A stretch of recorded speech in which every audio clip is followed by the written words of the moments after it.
Evening guys, structure classes में आपका फिर से स्वागत है। आज अपन इस लेक्चर में चर्चा करेंगे बहुत ही इंपॉर्टेंट क्वेश्चन के बारे में। आज यहाँ पर एक महत्वपूर्ण टॉपिक ग्राम न्यायालय के बारे में अपन यहाँ पर चर्चा करेंगे। तो शुरू करते हैं आज के पहले क्वेश्चन के साथ।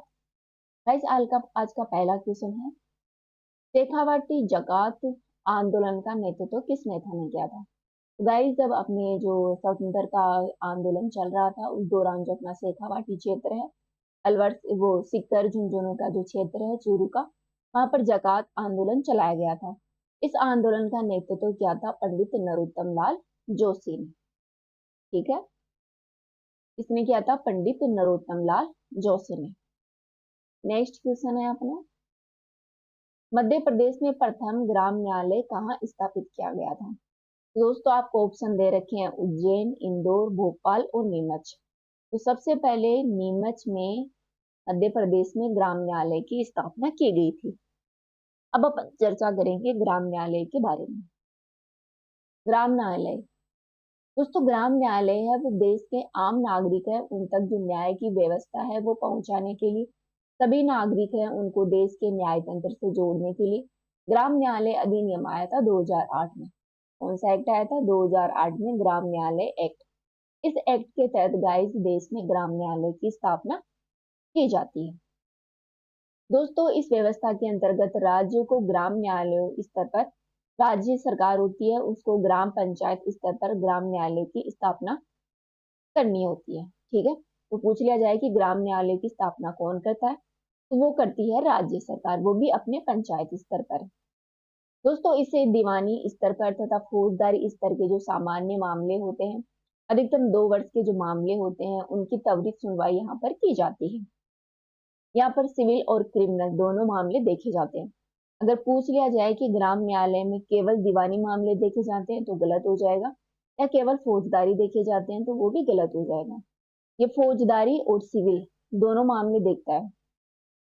दोस्तों, इस व्यवस्था को लागू करने का मुख्य उद्देश्य था देश के ग्रामीण क्षेत्रों में रह रहे जो नागरिक हैं उनको स्थानीय स्तर पर जो संवैधानिक प्रक्रिया है उसके माध्यम से सभी लोगों को न्याय की सुविधाएं हैं वो घर पर ही उपलब्ध करवाना, गांव स्तर पर ही उपलब्ध करवाना था। इसकी पृष्ठभूमि के बारे में चर्चा की जाए तो दोस्तों, अपनी जो बीपीएससी है जो कि संविधान के भाग 4 में है, उसके आर्टिकल 39A में कहा गया है कि राज्य सरकार है वो विभिन्न जो निर्देश है वो सुनिश्चित करेगी। इस आर्टिकल 39 में क्या कहा गया है? राज्य का विधि तंत्र है इस तरह से काम करे जिससे सभी नागरिकों के लिए न्याय प्राप्त करने के समान अवसर उपलब्ध हो सके। इसके साथ ही राज्यों को उपयुक्त विधानों, योजनाओं और किसी अन्य माध्यम से निःशुल्क विधिक सहायता प्रदान करने हेतु व्यवस्था करनी चाहिए, जिससे यह सुनिश्चित किया जा सके कि कोई भी नागरिक आर्थिक या किसी अन्य कारण से न्याय से वंचित न रह सके। अर्थात राज्य सरकार की ड्यूटी है कि वो अपने नागरिकों को न्याय प्रोवाइड करवाए।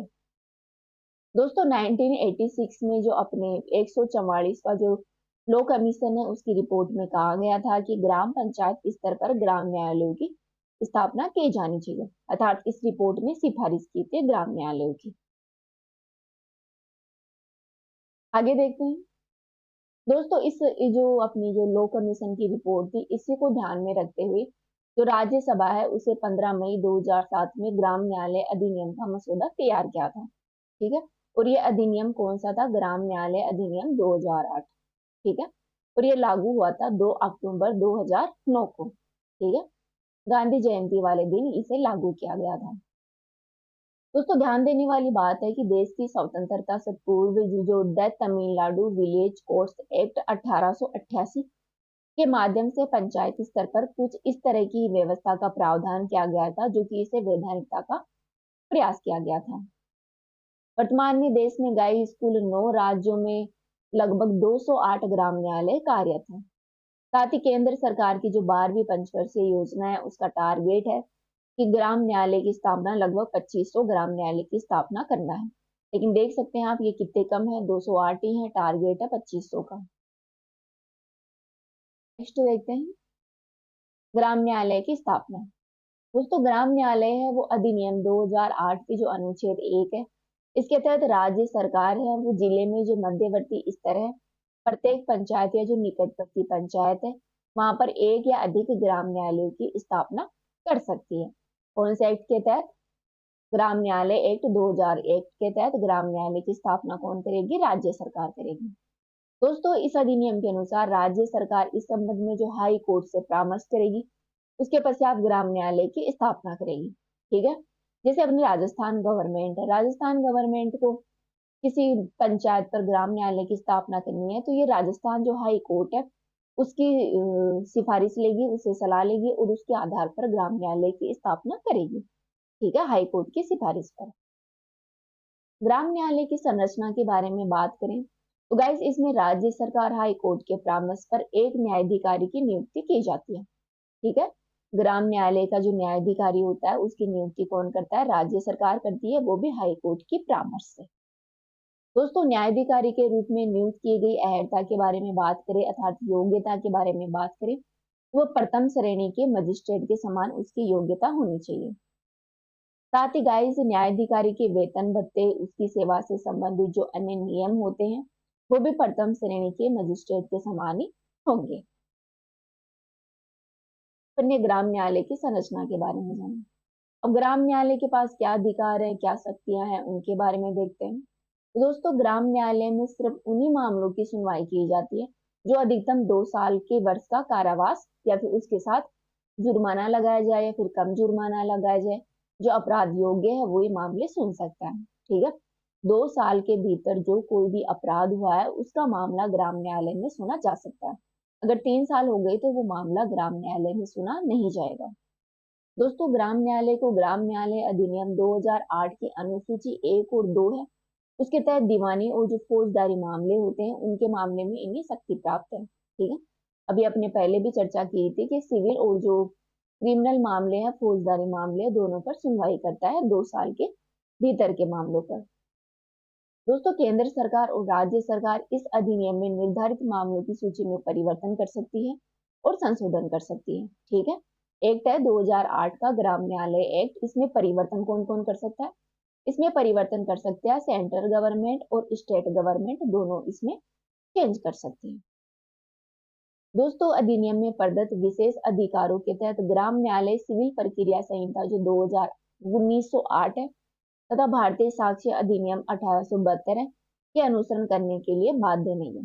ये लाइन बहुत इंपॉर्टेंट है, इट इज वेरी इंपॉर्टेंट कि ग्राम न्यायालय पूछ लिया जाए कि क्या ग्राम न्यायालय सिविल प्रक्रिया संहिता 1909 और भारतीय साक्ष्य अधिनियम 1872 का अनुसरण करने के लिए बाध्य है, तो ये बाध्य नहीं है।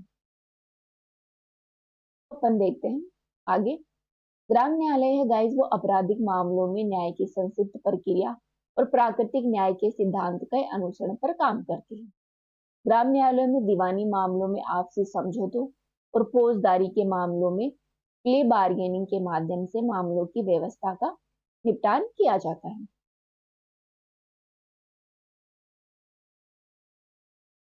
अब दोस्तों, अपन चर्चा करेंगे ग्राम न्यायालय के फैसलों में अपील कैसे की जाती है। दोस्तों, ग्राम न्यायालय के द्वारा किसी आदेश को उसके जारी होने के 30 दिन के अंदर संबंधित जिला न्यायालय या सत्र न्यायालय में चुनौती दी जा सकती है। ठीक है।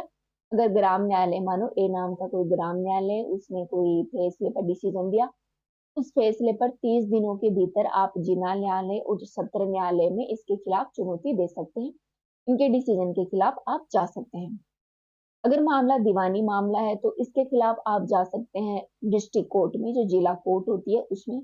अगर मामला फौजदारी मामला का है तो आप सेशन कोर्ट होता है, जो सत्र न्यायालय होता है, उसमें आप अपील कर सकते हैं, वो भी 30 दिनों के भीतर।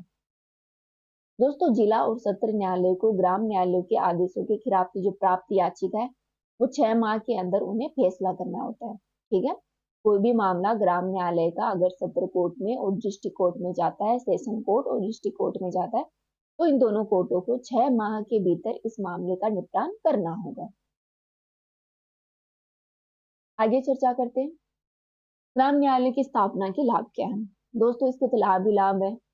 जैसे कि आजकल जो भारत की इतनी सारी पॉपुलेशन बढ़ती जा रही है, उसको सुदूर ग्रामीण क्षेत्र है वहां पर हर व्यक्ति को, मतलब लाइन में जो अंतिम व्यक्ति खड़ा होता है उसको भी न्याय प्रोवाइड करवा सके, इसका महत्वपूर्ण टारगेट है। ठीक है। क्या आप लिख सकते हैं ये, इसको आप स्लाइड में देख सकते हैं। आगे देखते हैं।